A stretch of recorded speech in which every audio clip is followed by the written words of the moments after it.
Muy buenas noches. No los olvidamos.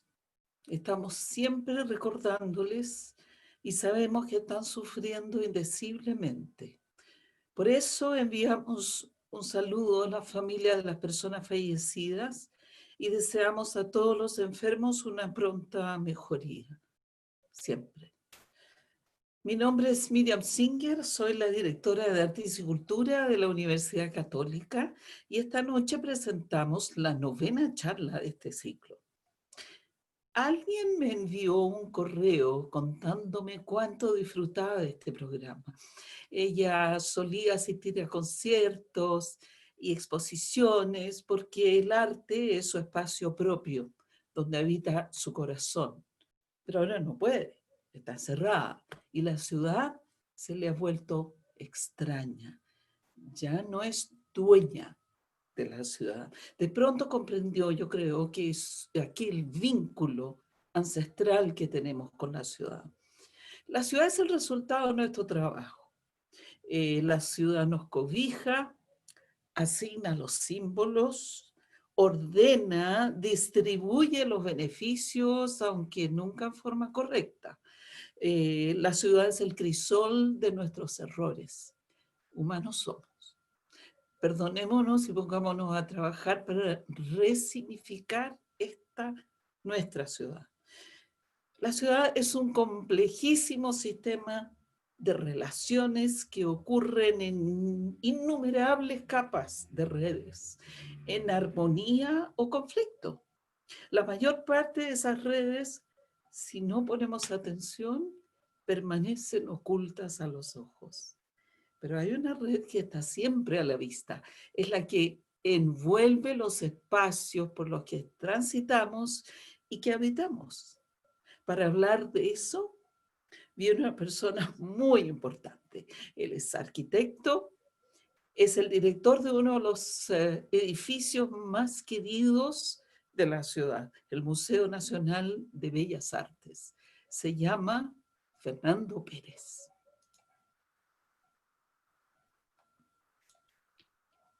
Muchas gracias, Miriam, por la presentación.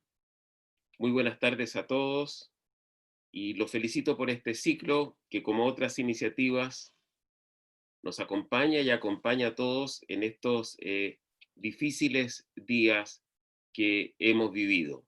Es un honor participar aquí por los excelentes participantes que me han precedido y también por los que vendrán a continuación. Hoy día queremos hablar de arquitectura, como nos han propuesto, bajo este título de Distancia y Materia. ¿Qué hacemos cuando hacemos arquitectura? ¿Tiene la arquitectura esa condición curiosa de acompañarnos por una parte, estar próximo a nosotros, no está en los museos, no está en archivos, está con nosotros, y sin embargo no siempre la percibimos? Y ahí hay una suerte de misterio que tiene que ver muy profundamente con lo que la arquitectura es y con la forma en que la arquitectura actúa. Próximo.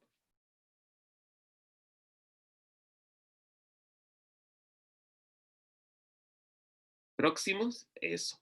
He querido partir hablando de algo que curiosamente es muy transparente. No vemos las distancias y sin embargo estamos profundamente relacionados por las distancias. Como ha dicho Miriam, las distancias forman una red significativa, una red de significados y son absolutamente importantes en el terreno de la arquitectura. Próxima. En estos días, la difusión de la pandemia, como todos sabemos, nos ha hecho percibir las distancias de un modo diverso. Nos ha hecho comprender algo que siempre estaba con nosotros y que sin embargo a ratos no veíamos. Las distancias y los movimientos que a veces hemos tenido que marcar en el suelo, como estamos viendo, nos han acompañado de una manera diversa porque se han vuelto asuntos de vida o muerte. Ahora hemos percibido qué significan las distancias, qué significan para nosotros los movimientos. ¿Cuánto tenemos de posibilidades de acercarnos o alejarnos, cómo establece el espacio en que nos movemos y también cuánto apreciamos eventualmente poder movernos y comprendemos las distintas formas de movernos. Adelante. Lo que para nosotros eran cuestiones habituales, como en este caso de una celebración en Portugal, se han convertido en absolutamente regladas. Tenemos que mantener las distancias de un modo distinto y evidentemente esto nos duele, pero al mismo tiempo nos ha hecho percibir la significación que esas distancias tienen y el aprecio que nosotros tenemos por las distintas formas de distancias, mayores o menores, y por las distintas formas de movimiento. Adelante. Como se ve en estos dos excelentes obras del grandísimo artista Nemesio Antunes, hay distancias y distancias. Hay la distancia del baile, que significa que hay el espacio del baile. Y hay la distancia o las distancias de la ciudad, que a veces nos acerca, que a veces nos aglomera, que a veces nos separa, que a veces queremos más cercanas o que a veces queremos más lejanas. Adelante. Es que no siempre percibimos que en cierto sentido nuestra vida es como una danza y puede ser representada por una coreografía. Como vemos en esta notación coreográfica de Zorn del siglo XIX, los maestros de la danza tuvieron que encontrar maneras de inventar cómo representar algo tan transparente como el movimiento, y por cierto lo lograron, y el manejo de las distancias como se da en una danza o en los escenarios. Pero lo que no siempre percibimos y que se hace tan claramente presente en este cuadro de Baker, es que nuestra propia vida, nuestra vida cotidiana, es también una danza y está en cierto modo regulada por esa coreografía que nos permiten los espacios alrededor nuestro, por los muebles que nos rodean, por las luces que entran, por el suelo que nos soportan, en fin, por un conjunto de cosas que establecen relaciones entre nosotros y de nosotros con las cosas y con el mundo. Adelante.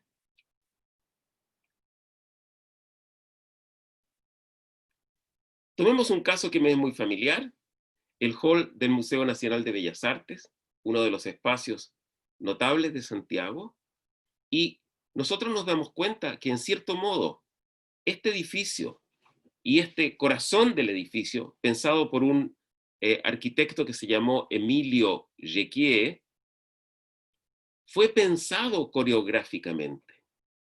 A él es posible entrar, cruzar, girar, subir, bajar, levantar la cabeza, bajarla, y todo eso está posibilitado, reforzado, formalizado, como en otros grandes espacios, el de la Ópera Garnier en París, por ejemplo, por la manera en que se disponen los elementos: columnas, ventanas, pisos, muros, cielos. Y eso marca y establece una coreografía que no es lejana a esa coreografía del siglo XVIII que ustedes tienen en la misma diapositiva. Uno podría, en cierto modo, representar coreográficamente las posibilidades de un espacio arquitectónico. Es tal vez por eso que un personaje tan penetrante como Goethe llegó a decir una ocasión que la buena arquitectura permitiría incluso a alguien que no tuviese el sentido de la visión moverse y desplazarse de una manera tal que fuese equivalente a una danza, la danza de nuestra vida. Adelante. Pero la arquitectura tiene un elemento que no podemos olvidar. Como ha dicho Hannah Arendt de la política, la arquitectura es un arte colectivo. Es porque en su producción y también en su uso y goce, considera la presencia de muchos y de muchos que somos diferentes. Y esto es un asunto absolutamente clave que nunca podemos olvidar y en que la arquitectura está profundamente comprometida. Adelante. Ustedes conocerán un mito, aparece en la Biblia, pero también en distintos escritos de la literatura antigua, que es el mito de la Torre de Babel, representada magníficamente aquí por Pieter Bruegel el Viejo, que nos muestra no solo la construcción, una construcción a medio terminar, que según cuenta la historia nunca se pudo terminar, pero también todo lo que está alrededor de ella, todas esas pequeñas figuritas que participan en su construcción, y abajo a la izquierda ese conjunto de personas que ordenan lo que ocurre, que miran los planos, que piensan el conjunto, que producen las piedras. Todo eso hace un concierto de voluntades, de intenciones y de decisiones. Y justamente la historia de la Torre de Babel es que no pudo terminarse porque no hubo acuerdo, porque hubo diferencias de lenguaje, porque no hubo posibilidad de comunicarse. Y eso es un fenómeno que atraviesa toda la producción y yo diría también todo el goce de la arquitectura. Adelante. Contrastando con este caso, uno podría recurrir a casos como este, uno de los tantos csares que están construidos en la zona de Marruecos, de los Montes Atlas, por las mismas personas que los habitan. Este, como otros casos de lo que se suele llamar arquitectura espontánea o arquitectura autoproducida, es justamente el resultado de un gran acuerdo, de un acuerdo cultural que sabe entenderse con una materia, en este caso sobre todo la tierra y la madera, que tiene también acordados los elementos y que sabe entonces producir algo que es como una gran casa o una pequeña ciudad que con la participación de todos se levanta y alcanza un grado de plenitud y de intensidad que nos admira permanentemente. Adelante, por favor.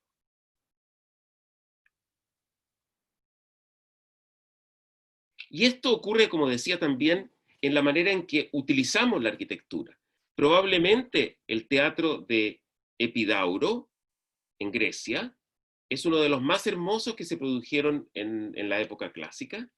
Yo siempre me admiro que está construido casi con una pieza, una suerte de piedra, asiento y circulación que se va sumando, sumando, sumando y que, siguiendo un trazado extremadamente riguroso, es capaz de producir una suerte de milagro. El primer milagro de los muchos que produce es, como se ve en la parte baja de la diapositiva, convertir una multitud, convertir a muchos en un solo personaje, el público.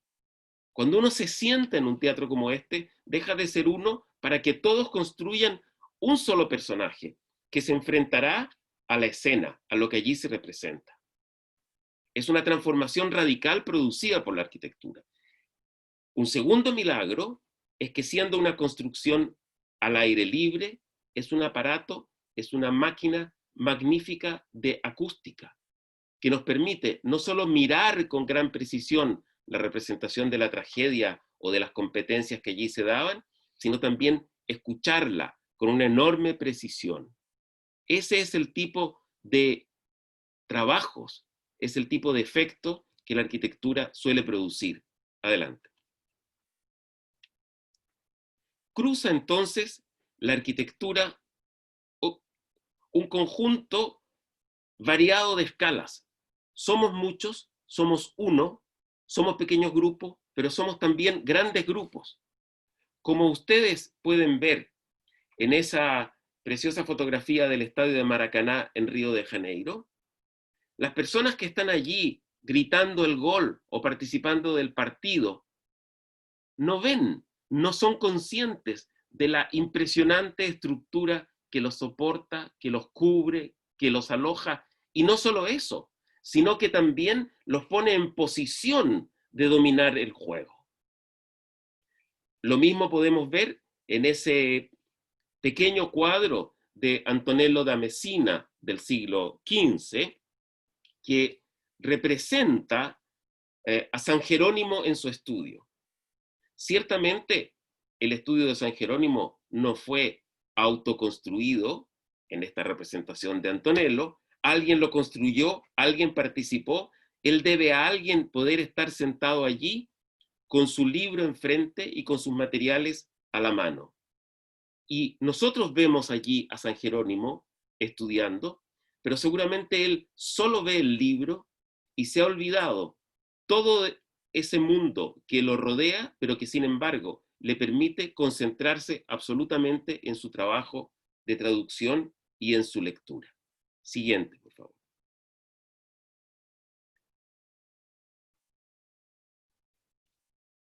Se suele decir que el hombre es un animal racional, y eso viene de la filosofía clásica. Se ha agregado contemporáneamente que el hombre es un animal social, lo cual seguramente es cierto. Y lo que quisiéramos proponer aquí, que no siempre se tiene en cuenta, es que el hombre es también un animal, un ser vivo constructor, y que en eso se diferencia ligera o grandemente de otros animales, de otros seres vivos. Siguiente, por favor. Fue Martin Heidegger que en una conferencia de 1951 declaró con fuerza hasta qué punto él estaba pensando en la lengua alemana, palabras como habitar, ser y construir tenían una misma raíz. Ser era en cierto modo habitar y habitar era en cierto modo construir. Por tanto, construir no es para nosotros un accidente, algo que podamos hacer o no hacer. Construimos inevitablemente porque es parte de nuestro modo de ser en el mundo, por así decirlo. Y eso en todas las escalas, en la escala súper modesta de este cuadro de Hockney de los años 50, que muestra quizá una pequeña y modesta casa que se está construyendo en la periferia de alguna ciudad, donde todavía se puede apreciar en los alrededores el campo, o en esta enorme construcción representada por Fernand Léger, ¿verdad? En que nos parece que una serie de obreros están levantando un rascacielos con fuertes vigas de acero, seguramente en medio de una ciudad. Por todas esas formas, por todas esas cosas pasa la construcción, y en todas ellas, como mencionábamos en Babel, hace falta esa dimensión colectiva. Siempre aparecen aquí muchos que se ponen de acuerdo para lograr esa construcción. Y antes que ellos comiencen a construir, alguien se ha puesto de acuerdo para lanzar, para llevar a cabo, para financiar, para impulsar esa construcción.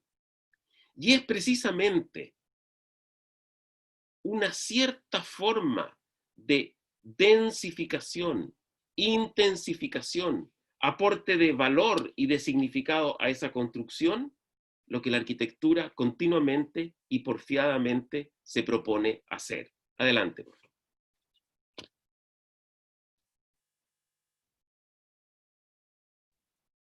Este es un misterio que muchos teóricos han tratado de averiguar, de descubrir, y entonces se han representado de muchas maneras lo que yo llamaría como el estado cero de la arquitectura, aquel donde la arquitectura comienza como en un átomo. Y esto se ha relacionado a distintos mitos o historias. Uno de ellos es de este teórico francés Loger, que a mediados del siglo XVIII planteó su teoría de que la arquitectura comienza en una cabaña primitiva, en una suerte de mediagua rural, construida con troncos del bosque, con ramas y con hojas.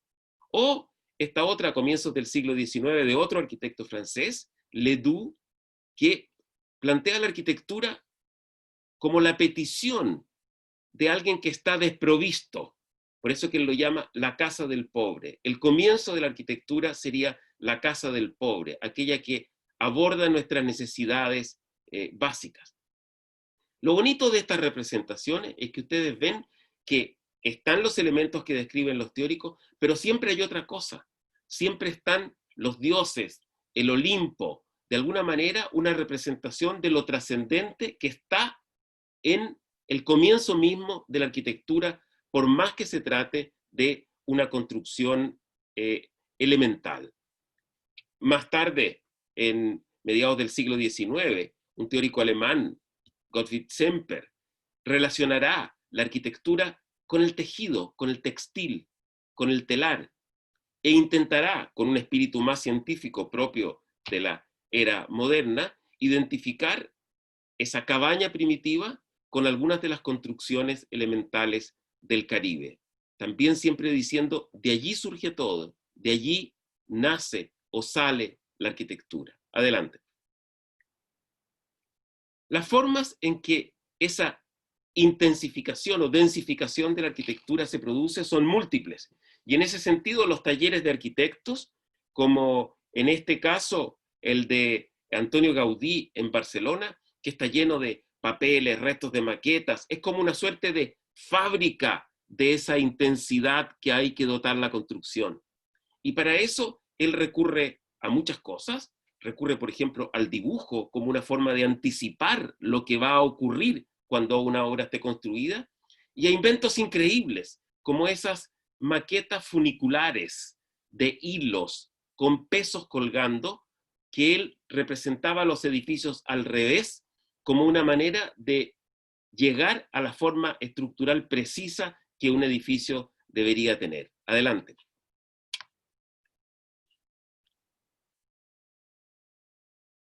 En otras ocasiones, es la precisión de las medidas, como hicieron los griegos, que llegaron a un grado casi de relojería en el diseño de sus elementos, y que está bien representado en este levantamiento de un templo de Apolo en Basae, y que nos muestra que cada faja, cada elemento, cada trozo tiene una relación con el otro, y son relaciones extremadamente precisas. Adelante, por favor. O hay veces en que se requiere inventar formas constructivas, como hizo Brunelleschi con la Catedral de Santa María dei Fiori. Encontrar una manera de construir lo que en ese momento, cubrir una luz de 45 metros, era casi imposible.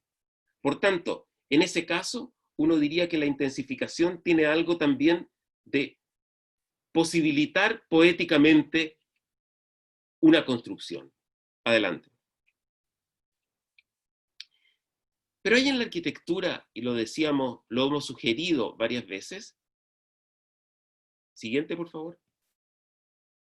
Hay en la arquitectura una doble condición que es especialmente curiosa. Yo se los decía, a veces vemos la arquitectura y a veces no vemos la arquitectura, pero eso no significa que la arquitectura ha desaparecido, sino que está actuando sobre nosotros de otro modo. Adelante, por favor. Hay una intuición pictórica muy notable de René Magritte que nos ayuda a comprender este fenómeno. Él representa allí esta ventana, que nosotros sabemos que es parte de una fachada, y que esa ventana está abierta, por tanto permite que ingrese la luz y que pase la vista a través de ella.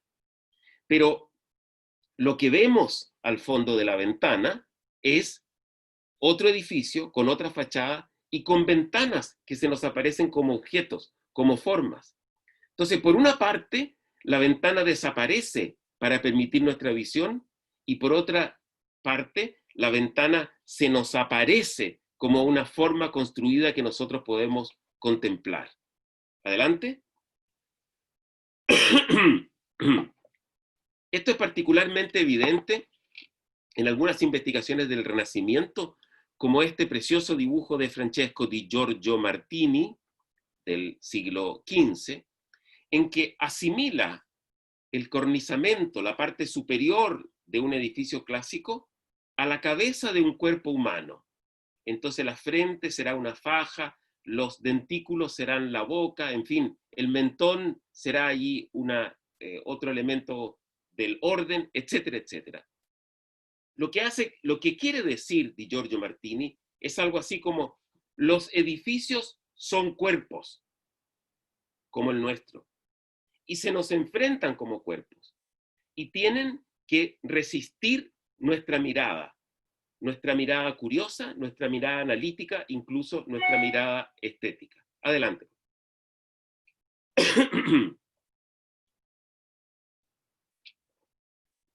Saltando en el tiempo, a mediados del siglo XX, parte de un grupo experimental inglés, el arquitecto Michael Webb desarrolló una suerte de invento prototipo, del cual solo se hicieron pruebas, que consistía en una especie de armadura, vestidura mecánica transportable, que en algún instante se inflaba y podía constituirse como en una especie de vivienda mínima.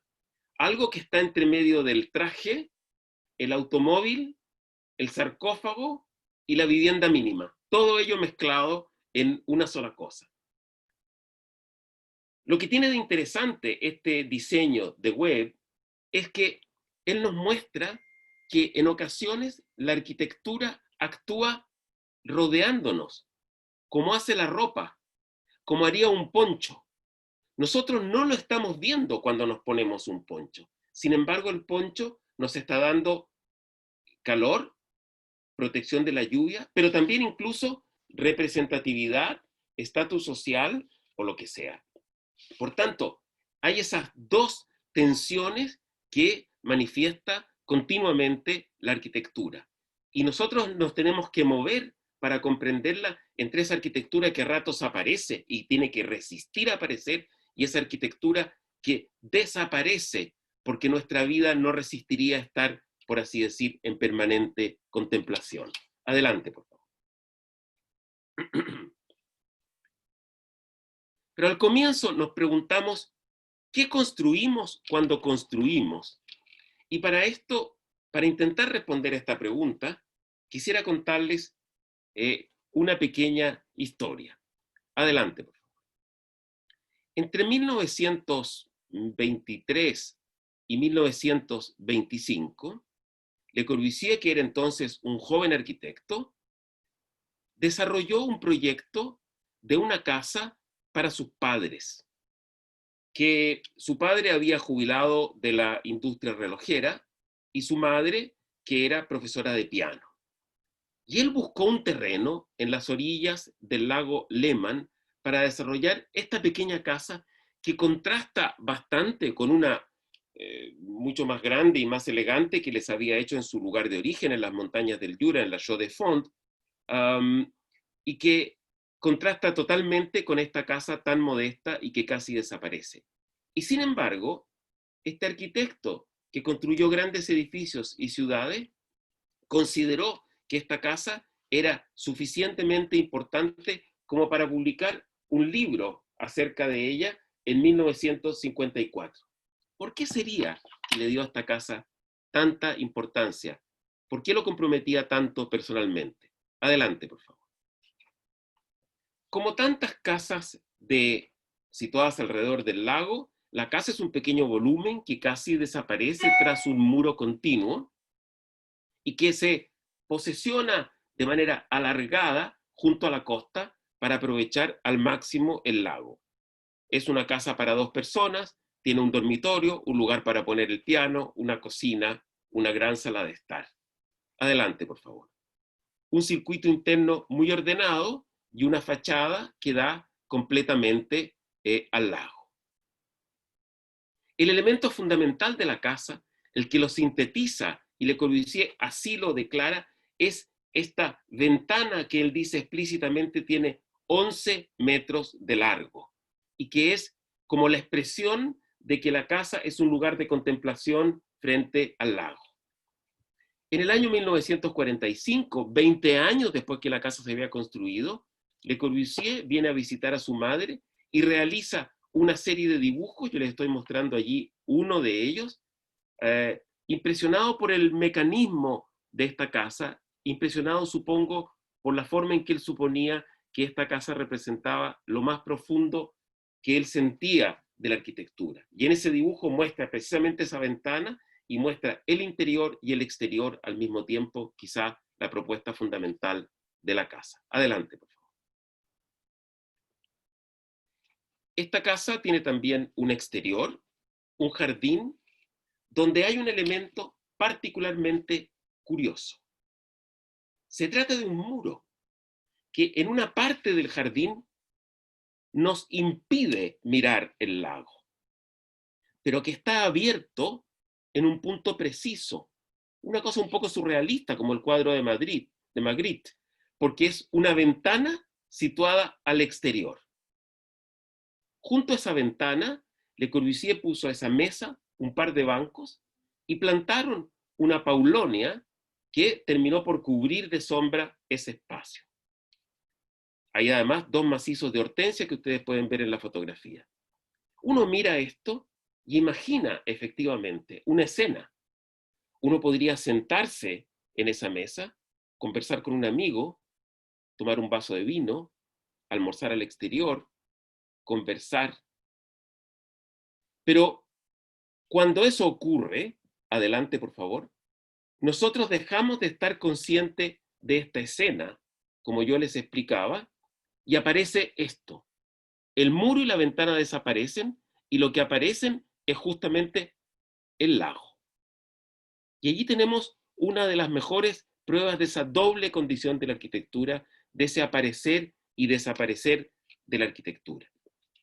Pero ¿qué construimos cuando construimos? La siguiente, por favor.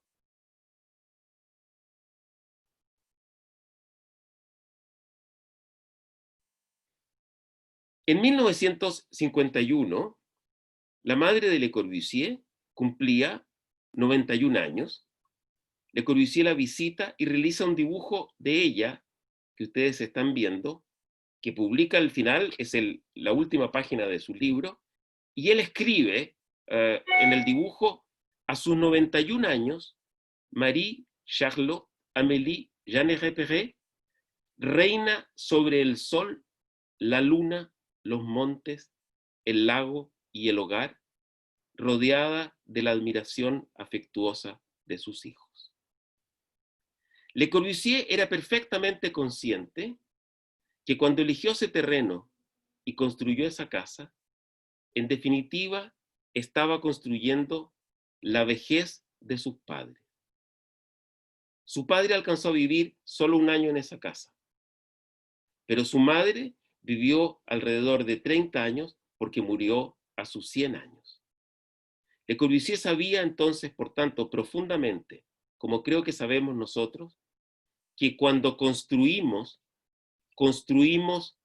un objeto, pero en ese objeto nos construimos a nosotros mismos.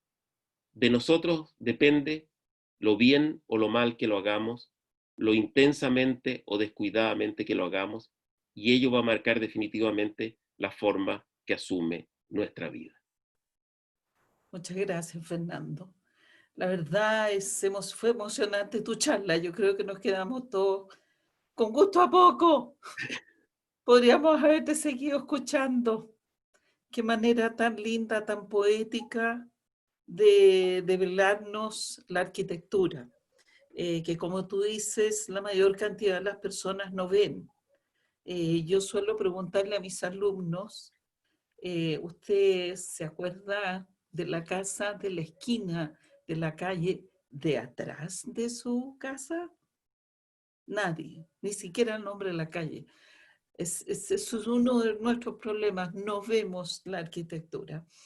Pero mira, tenemos unos pocos minutos para preguntas. Hay aquí una pregunta muy interesante. Dice así, su charla ha sido un paseo por diversas artes. Usted mencionó la danza, destacó la pintura, invocó a Goethe y nos ha mostrado cómo la arquitectura se cruza conceptualmente con todas las artes. He escuchado que fue el mismo Goethe quien dijo que la arquitectura es música congelada. ¿Cómo le representa esa afirmación?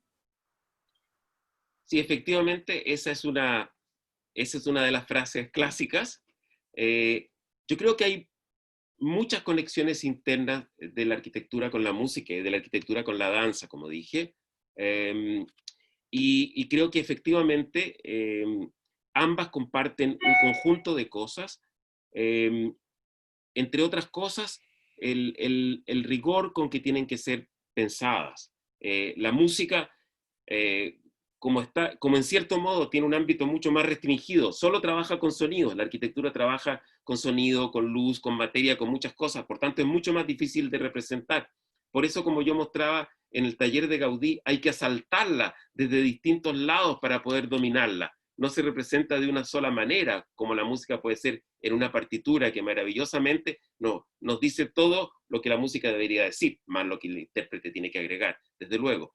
Ahora, si bien es cierto que hay todas esas relaciones, y por lo demás, durante el Renacimiento hubo una estrecha relación entre música y arquitectura, porque se pensaba también que la música era una representación del mundo, ¿verdad? Esa famosa teoría de la música de las esferas. La justeza de la música es un poco la justeza de cómo camina el mundo. Y la arquitectura tenía un poco a la música como modelo. Todas esas relaciones efectivamente son así, al mismo tiempo tienen cuestiones radicalmente distintas. Por ejemplo, uno está en general, cuando atiende a la música, escuchando y la música se mueve delante de uno. Y con la arquitectura sucede como justo al revés.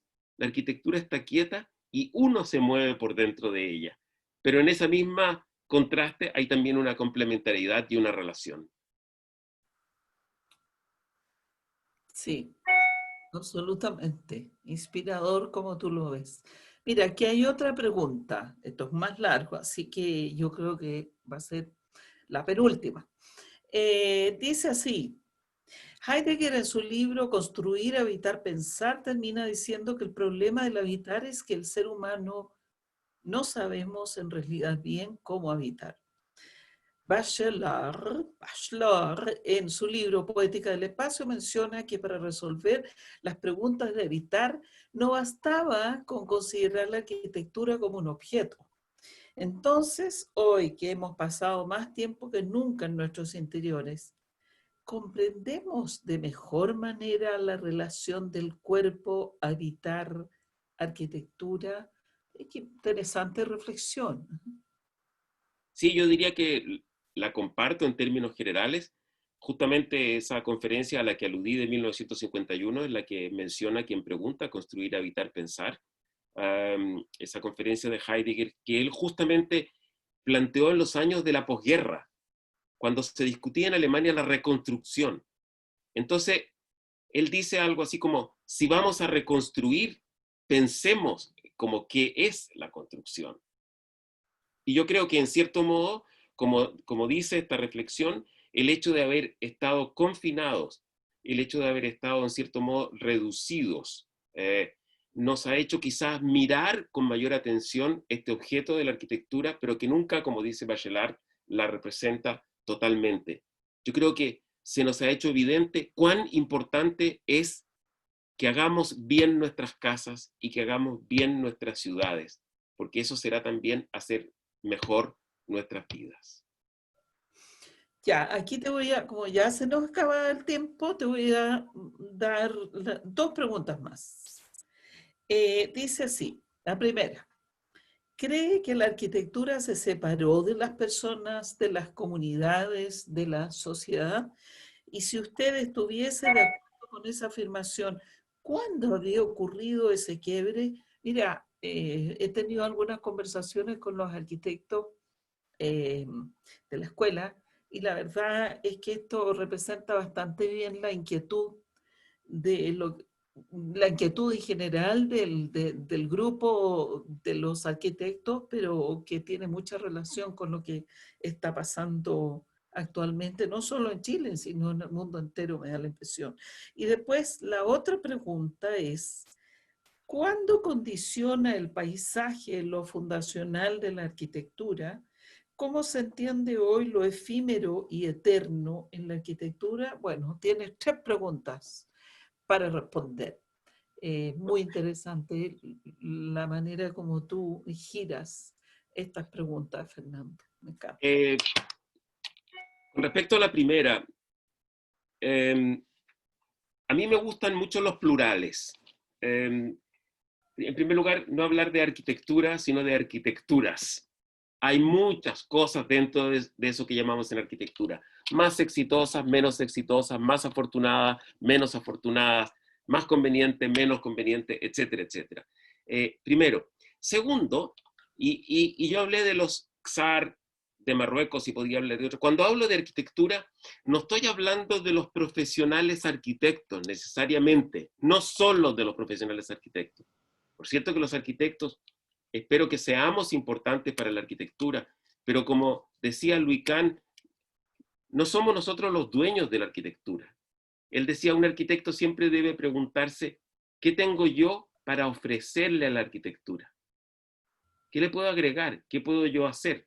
Porque la arquitectura existió mucho antes de nosotros, probablemente cuando no había títulos de arquitectos, y va a existir mucho después de nosotros. Entonces, yo diría que hay ocasiones en que la arquitectura se separa. Es un equilibrio de cuerda floja, muy difícil. Voy a poner un arquitecto genérico, no solo el profesional arquitecto, pero debe atender a dos cuestiones. De una parte, al hecho de que tiene que prestar un servicio. Quizás todo arte lo presta a su manera, pero en la arquitectura eso es todavía más evidente. La arquitectura tiene que prestar un servicio. Si deja de prestarlo, no solo no se justifica como disciplina, no se justifica como esfuerzo, porque la arquitectura es siempre un esfuerzo y a veces un esfuerzo penoso. Esfuerzo económico, esfuerzo constructivo, esfuerzo social, es un esfuerzo. No es fácil construir, es difícil construir. Tiene que permanecer fiel a ese servicio que la arquitectura debería siempre prestar. Y al mismo tiempo, el arquitecto es el depositario de otras cosas que la arquitectura tiene que agregar y enriquecer ese servicio, ¿verdad? Siempre se cita una frase muy buena de un grandísimo arquitecto español de la Sota, que decía, me piden gato y doy liebre. ¿Ya?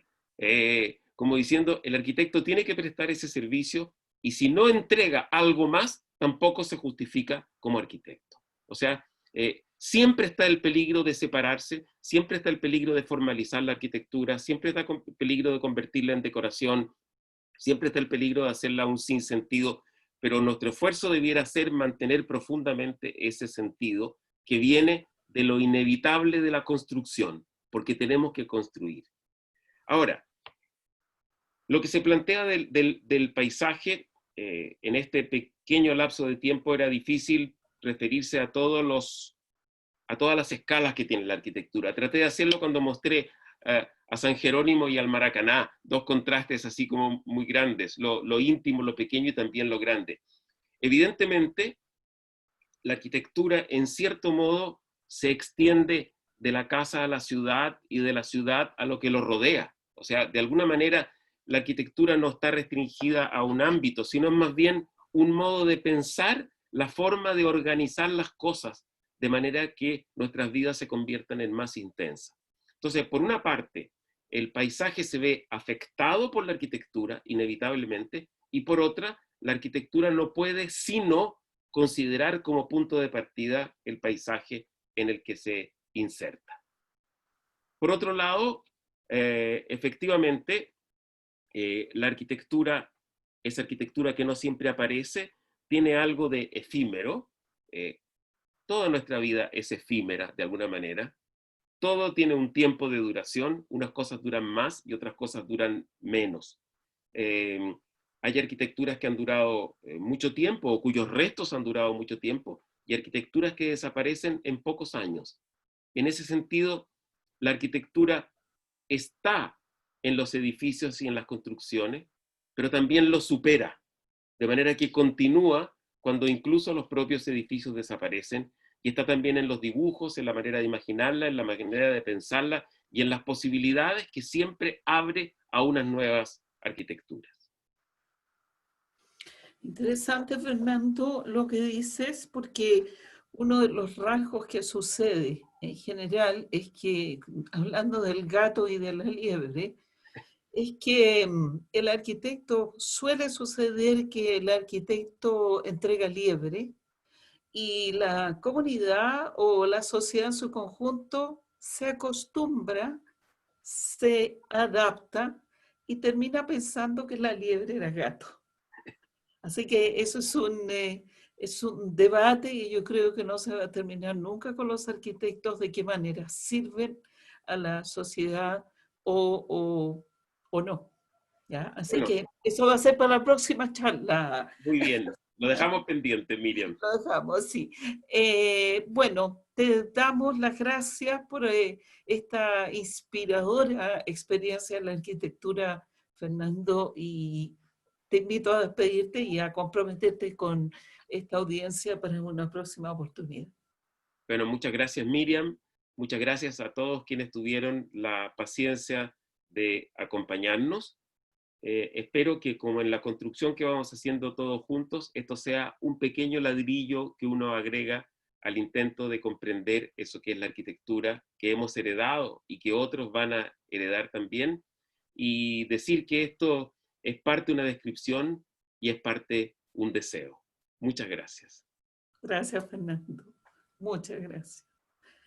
Y bien, nosotros, para finalizar, les recordamos que el próximo miércoles a las 18 horas contaremos con la presencia de Isabel Cruz, historiadora del arte, curadora de la colección de arte colonial más importante de Chile y una de las colecciones más importantes de América, diría yo, quien nos ofrecerá su charla El arte de reunir arte, la colección patrimonial hispanoamericana de Joaquín Gandarillas en Chile.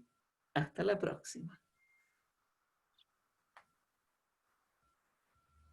Hola, ¿cómo están? Soy Isabel Cruz, historiadora del arte, y quiero invitarlos a que compartamos unas reflexiones en torno a la formación de las colecciones de arte. Ellas han contribuido decisivamente a la formación del patrimonio y de los museos a nivel nacional e internacional. Su conocimiento también nos ayuda a valorar los objetos de nuestro entorno, porque cada hombre es un coleccionista innato capaz de crear su propio museo, su museo imaginario. Muchas gracias, nos vemos.